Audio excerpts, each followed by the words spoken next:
Vous êtes toujours dans le 18-19. Mon invité, c'est Philippe Faure, ambassadeur de France. Très sérieux. Bonsoir, Philippe Faure. Merci d'être avec nous, mais en même temps, vous avez un côté très ludique parce que vous avez créé, on parlait de plateforme à l'instant avec Frédéric Mazzella.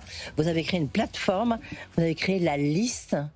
Qui est un peu ce qui se veut le classement des meilleurs chefs au monde, des meilleurs restaurants au monde et des établissements, parce qu'il n'y a pas que des restaurants. Et il est déjà en ligne avec nous, celui que vous avez consacré pour la 9e fois consécutive, meilleur chef au monde. On fait cocorico. C'est en l'occurrence Guy Savoy, que je salue et qui a pris le temps d'être avec nous. Bonsoir Guy Savoy.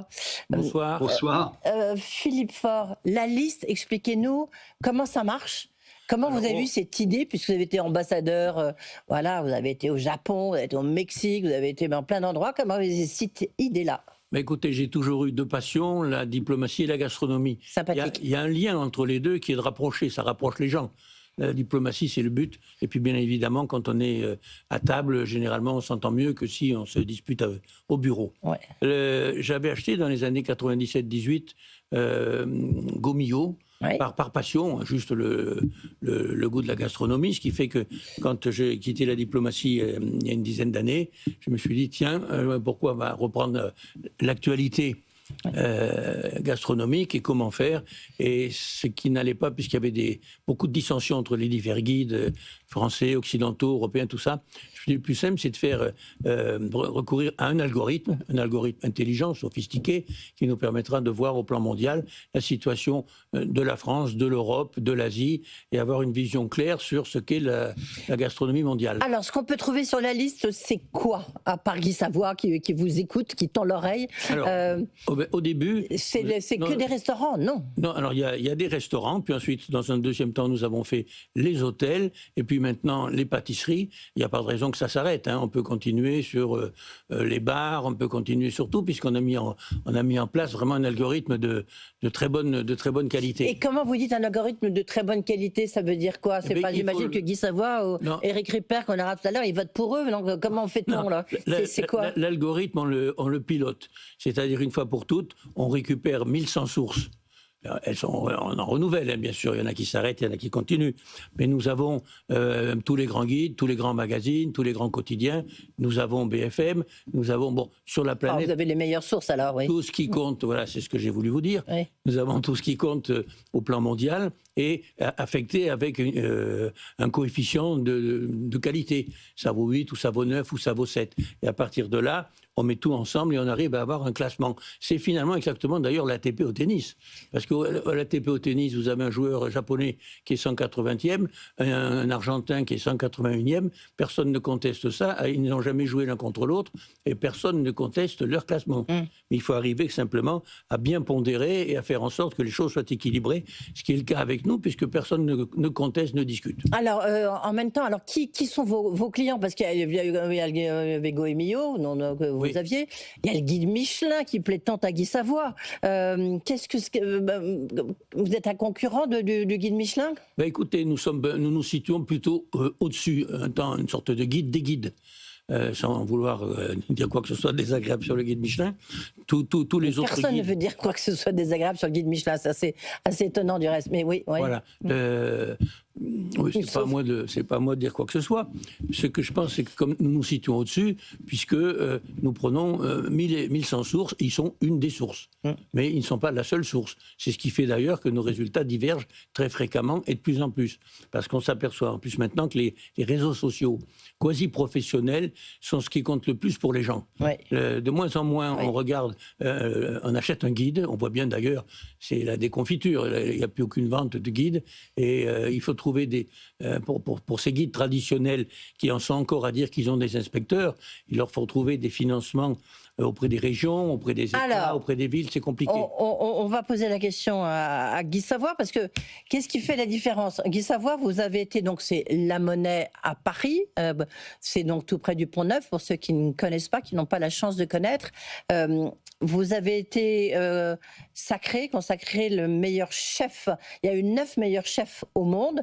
On en aura un pas sur le plateau, mais enfin presque. Puis il y aura Eric Ripert un peu plus tard, qui lui est à New York. Son restaurant est à New York.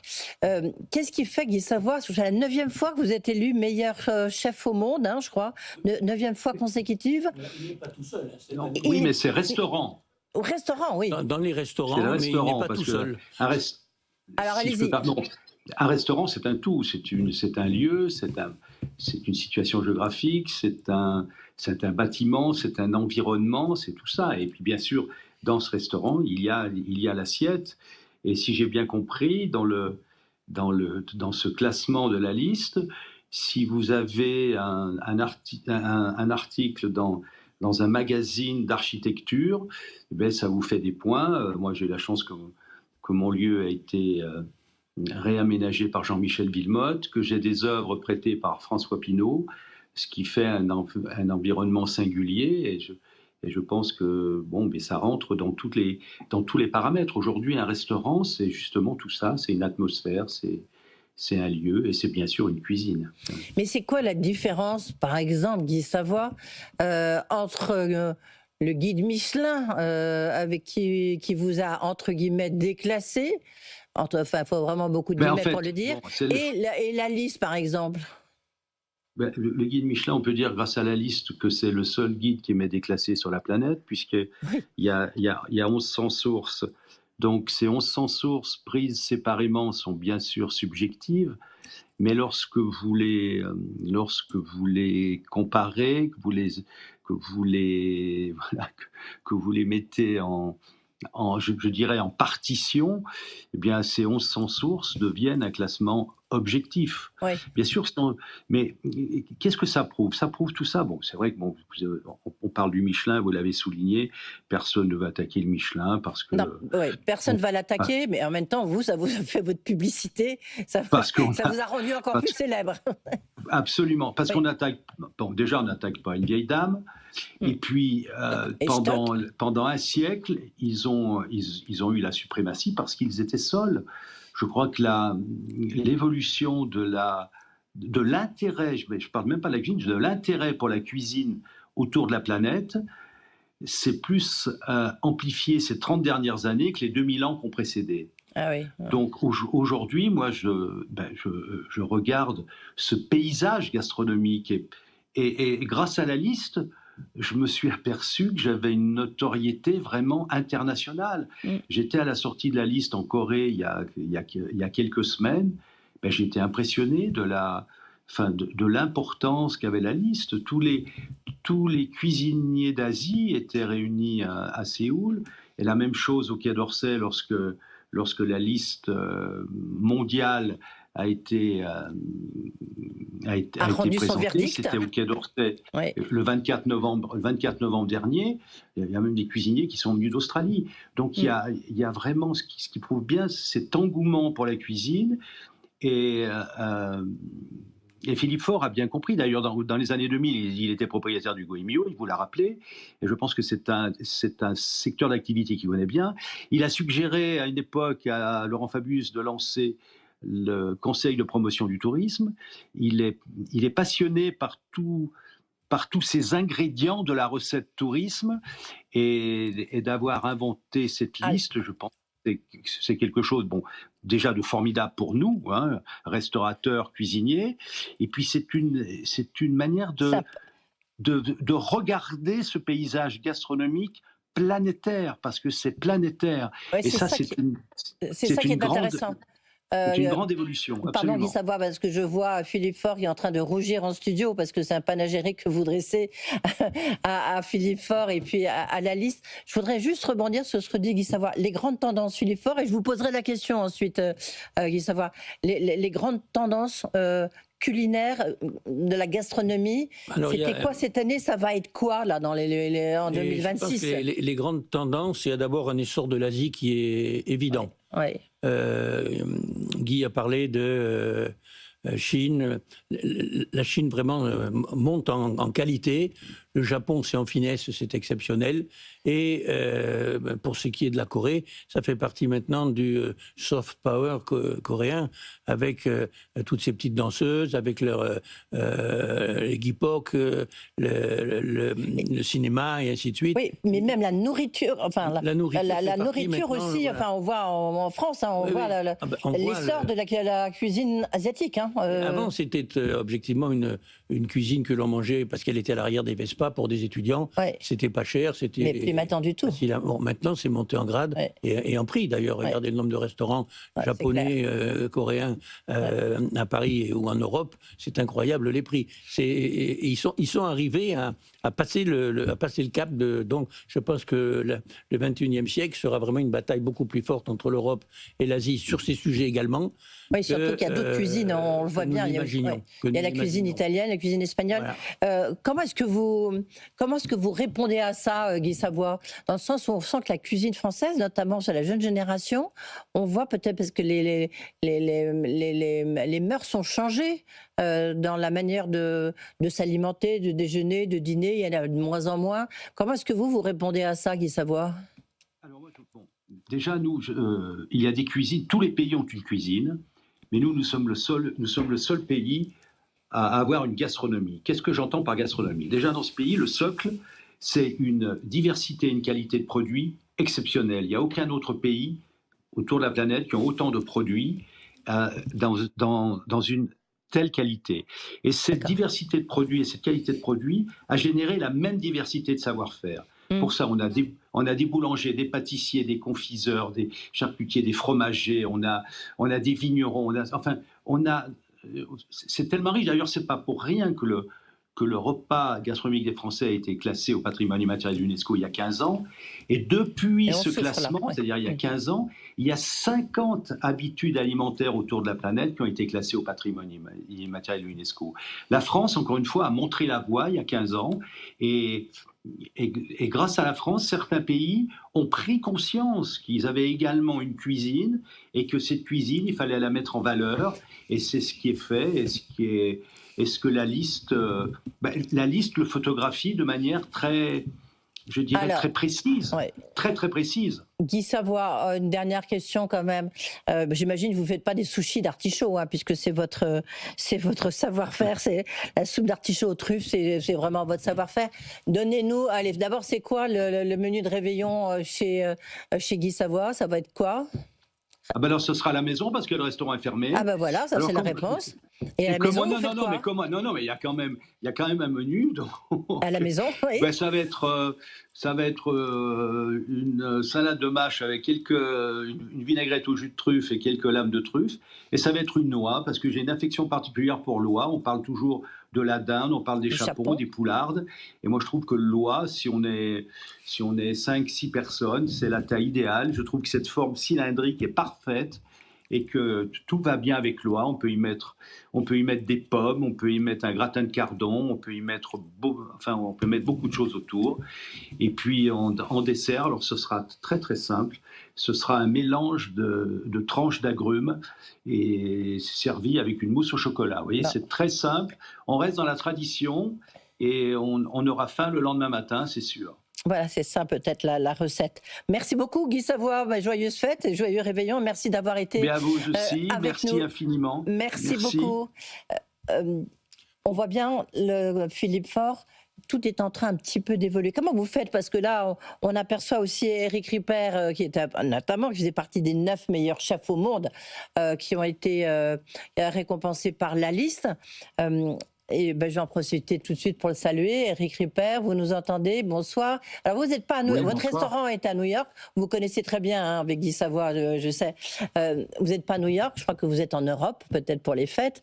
Je vais revenir vers vous dans un instant. Juste comment vous faites pour gérer tous ces égos là? Vous en avez 2 avec nous. Guy Savoy, Éric Ripert. Dès qu'ils sortent, ce sont des stars. De les appeler et de leur dire qu'il y a une possibilité de participer à une émission. Ils sont enchantés. Mais la preuve, merci, c'est grâce à vous qu'ils sont là. Mais je pense que les 9 sur les 9, les 10 sur 10 seraient venus. Oui. Sauf le japonais, puisqu'il ne parle pas la langue. Juste pour terminer une seconde sur votre question, les autres tendances qu'on a repérées, c'est quand même de plus en plus une tendance où on goûte, on mange avec ses yeux. C'est-à-dire, les phénomènes de filmer les plats, de faire des échanges, voyez, audiovisuels ou visuels, fait qu'on privilégie le jaune, le rouge, la betterave et ainsi de suite au détriment du goût. Ouais. Et donc ça, c'est une tendance très forte qui vient d'Asie mais qui est reprise chez nous. Et la troisième, alors qui est beaucoup plus embêtante, c'est que sur tous ces restaurants, disons du type étoilé pour aller rapidement, en 2 ans, il en est 15% ont fermé. 15% fermé, il ne suffit pas d'être excellent pour survivre. Même peut-être que c'est le côté un peu traditionnel, compassé, la nappe, le serveur qui s'attend à ce que vous arriviez en costume, tout ça qui est rejeté. Les gens veulent arriver en basket, les gens veulent arriver en blue jean. Il y en a beaucoup qui demandent à poser la veste. Vous voyez, il y a des tendances, c'est très compliqué d'arriver à gérer tout ça. Eh bien, tiens, ça va être intéressant de voir avec Éric Ripert, parce que, bonsoir, donc vous êtes le chef des Bernardins, c'est à New York, un restaurant. Ce qui est drôle, c'est que je crois que vous aviez racheté rue Troyon, le restaurant de Guy Savoy avant qu'il ne parte, non? Ou je me trompe? Vous ne vous trompez pas, ce n'était pas moi, mais c'était Maggie Lecoz et son frère Gilbert Lecoz qui avaient racheté, quand ils sont venus à New York, avaient vendu à Guy le Bernardin qui est devenu Guy Savoy. Ah d'accord, ok. Alors, merci d'être là. Comment est-ce que, à New York, vous êtes le restaurant restaurant de poisson, hein, je précise, le restaurant le plus connu, le plus huppé. Est-ce qu'on vient en basket chez vous? J'imagine que ça doit être très différent peut-être d'une salle de restaurant à Paris. Et comment faites-vous pour résister à la mode? Parce qu'à New York, ça tourne beaucoup plus qu'à Paris. Guy Savoy, c'est une institution et il reste une institution. Et vous restez une institution à New York, c'est peut-être plus difficile. Mais je me trompe peut-être. Hein. Pas forcément plus difficile, vu que le Bernardin a ouvert ses portes en 1986 et que nous sommes toujours un restaurant très populaire à New York. Bien sûr, un restaurant de luxe, de la gastronomie française, spécialisé dans le poisson. Notre clientèle est assez élégante. Nous n'avons pas trop de problèmes avec la façon dont ils s'habillent. Oui. Certains s'ils viennent en basket, il faut que les baskets soient pas visibles. Et donc, pas de shorts, pas de t-shirts, pas de flip-flops. La veste est recommandée, la cravate n'est pas obligatoire. Oui.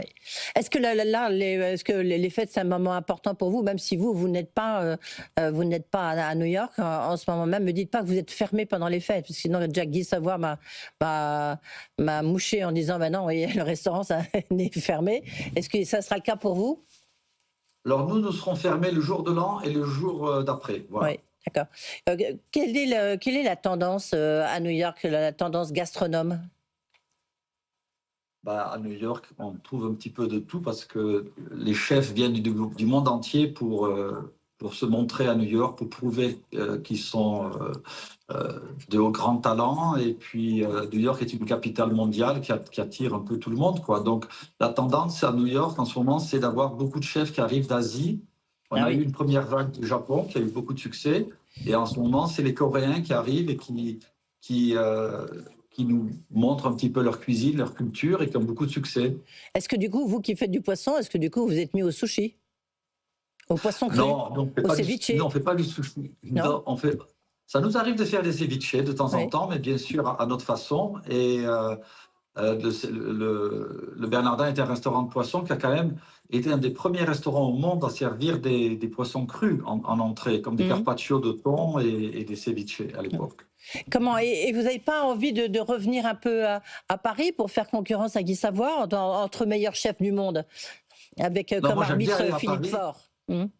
Si je peux me permettre, j'aime bien aller à Paris, mais surtout pour aller manger chez Guy, pas faire compétition avec Guy. D'accord, ok. Qui tend l'oreille pour bien vous écouter. Philippe Faure, pour vous, c'est quoi la différence entre ces deux chefs-là? S'il fallait les caractériser dans leur cuisine, dans leur approche? Je pense que ce sont deux cuisines tout à fait différentes. Oui. Tout à fait différentes. Je pense que chez Guy Savoy, c'est vraiment une cuisine très typiquement française. Celle d'Éric, elle est typiquement poisson. Elle est plus poisson que française. Vous voyez, je dirais. Si Éric accepte ce commentaire. Ça vous va comme commentaire? Oui, bien sûr. À New York, si vous voulez, on a des influences quand même qui viennent du monde entier. Donc, on les incorpore un petit peu comme une espèce de fusion naturelle dans notre cuisine qui est française. Mais en fait, chez nous, on dit l'étoile de l'assiette, c'est le poisson. Et tout ce qui va rentrer dans l'assiette va faire en sorte que le poisson soit élevé. Et avec Donald Trump, est-ce que c'est facile d'être français et un restaurateur français? On a beaucoup de chance d'être à New York. Oui, mais encore. Non, si vous voulez, on a quand même de gros problèmes avec les tarifs qui commencent à se ressentir, bien sûr, puisque c'est comme une espèce de taxe que l'Américain doit payer, en fait. Oui. Et on commence à avoir une inflation qui est assez importante et qui devient difficile à gérer. Oui, évidemment, ça se retrouve dans l'addition, parce que c'est forcément. On essaye de pas trop le montrer sur l'addition et d'absorber les coûts, mais il arrive un moment où il faut que ça augmente un petit peu quand même. Alors, même question qu'à Guy Savoie. Vous faites quoi pour le réveillon? Alors, pour le réveillon, je vais être en famille. Cette année, je visite ma maman qui habite en Europe. Et on va commencer, parce que je veux vraiment la gâter, donc on va commencer avec du caviar et du saumon fumé. Je vais faire des blinis. Ensuite, on aura une salade, comme Guy d'ailleurs, de mâche et de cresson, mais avec des lamelles de foie gras dessus, un chapon farci, et ensuite une bûche de Noël au marron glacé. D'accord, le Beauce Saint-Chapon, Guy Savoie, c'est un... Et chez vous, Philippe Faure, il y aura quoi? Il y aura quoi? Ben, il y a un noix, un chapon. Ça ne va pas être très loin, il y aura la même salade. On a sans doute les mêmes fournisseurs, avec un peu de truffe, un peu de foie gras, mais c'est les enfants qui s'occupent là du dîner de demain soir. Et puis, il va y avoir, je pense, une belle poularde qu'ils vont mettre dans une sauce avec quelques truffes, un peu comme on fait du côté de Périgueux. Et je pense que le 25, on aura une belle omelette aux truffes avec... de la truffe, il y en a, comme on dit. Un rôti de bœuf, c'est ma région, ce sont mes origines, et donc c'est pas le moment de les renier. Et puis ensuite, pour le 31, alors là, c'est tout simple, c'est chez Ève Ruggieri qui va faire un plateau de fruits de mer et juste un couscous préparé par son mari Rachid. Ah ben, vous voyez. Voilà, une question, Guy Savoie à Éric Ripert. Oui. Vous avez une question pour Éric Ripert? Je ne sais pas, lui demander une recette, par exemple? Non, mon cher Éric, non, mais vous savez, vous avez compris qu'on avait des relations très, très amicales, mais c'est pas confraternel, entre nous, c'est fraternel, et on se voit quelques fois dans l'année, et c'est toujours un immense plaisir, voilà. Ouais. Il me parle de bouddhisme, et moi, je lui parle de montagne. Voilà, oui, parce que c'est vrai qu'Éric, je ne l'ai pas dit, je sais que vous êtes bouddhiste, je ne sais pas si ça influe sur votre cuisine ou pas. Vous avez une question pour Guy Savoie? Moi, je veux savoir si Guy ce qu'il va faire pour le jour de l'an. Ben voilà. Il nous a dit ce qu'il allait faire pour Noël, on ne sait toujours pas ce qu'il va faire pour le jour de l'an quand même. Bon, réponse de Guy Savoie. Et après... Alors, j'ai pas très bien entendu. Qu'est-ce que vous allez faire pour le jour de l'an? Question posée par Éric Ripert, je ne me souviens pas. Alors, le jour de l'an, vous allez rigoler. Moi, je vais faire un cassoulet et que je vais terminer sur le cassoulet. Au dernier moment, je vais poêler des tranches de foie gras de canard, voilà, pour lui donner encore plus un air de fête. Oui. Ouais. Et au moins, l'avantage avec le cassoulet, c'est que celui qui cuisine, il peut s'installer avec tout le monde. Ça, vous avez dû voir, vous avez manqué quelque chose, c'est la tête d'Éric Ripert quand vous avez annoncé votre cassoulet avec du foie gras.